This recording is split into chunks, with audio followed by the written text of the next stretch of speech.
Hello guys, welcome back to my channel. তো চলো, আমি ট্রেনে উঠে চলছি। এবার বুঝতে পারছো কোথায় যাচ্ছি, তোমরা দেখতে থাকলে বুঝতে পারবে।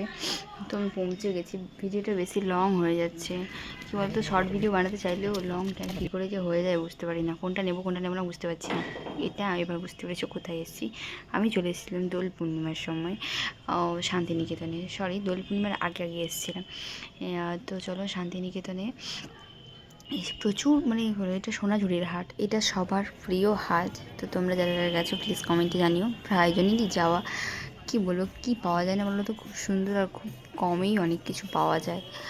আর আমার এইসব সুতির ড্রেসগুলো না খুবই ভালো লাগে, যেহেতু খুব গরম পড়ে গেছে। আর এখন এইসব ড্রেস ছাড়া আর কী ড্রেস পরবে বলো, এগুলো খুব ভালো। আর এখানে প্রতিটা কাঠের জিনিস থেকে শুরু করে মাটির জিনিস, ব্যাগ, প্রতিটা জিনিসই অনবদ্য সুন্দর।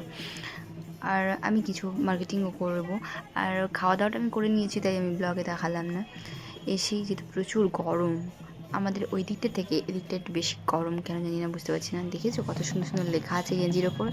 দেখো এখানে সুন্দর নৃত্য হচ্ছে। তো সাঁওতালি নৃত্য তোমাদের কার কার দেখতে ভালো লাগে, এই নৃত্যগুলো আমার খুবই ভালো লাগে, আমি তোমাদের সাথে শেয়ার করলাম।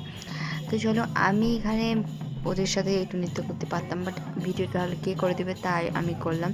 তো আমার সাথে যে বাকি যারা ছিল, তারা যে যার জিনিসপত্র কেনাকাটায় ব্যস্ত ছিল। তো চলো, পাঞ্জাবি, কী বলবো, শাড়ি খুব কম দামে খুব সুন্দর সুন্দর জিনিস পাওয়া যাচ্ছিল। আমি তো শাড়িও নিয়েছি, গলায় নিয়েছি, কী বলবো, সব কিছু, ব্লাউজের পিস থেকে শুরু করে অসাধারণ, যে কী বলবো, কাঁথা স্টিচের ওপর ভালোই ছিল। আর সিলভার থেকে শুরু করে প্রতিটা জিনিসই। আর এখানে না, এই সেটে চলো, এখানে একজন বাউল নাচছেন, তিনি গান পরিবেশন, বাউল গান গাইছেন, ভালোই, খুব সুন্দরই হচ্ছে সত্যি। চলো তোমরা দেখতে থাকো, ব্লগটা একটু বড়োই হয়ে যাবে, কী বলবো।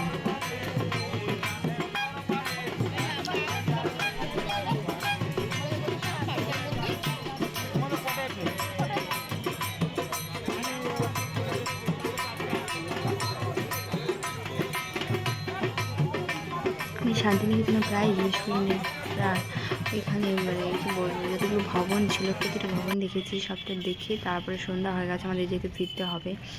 তো ট্রেনটা স্টেশনে আমাদের যেতে হবে, লাস্ট ট্রেন 6টা কত একটা আছে। তো চলো, আমি এই বাড়ি ফিরছি। এই যে বট গাছ দেখেছো, কত পুরনো বট গাছ। টাটা, আজকের মতো এইটুকুই।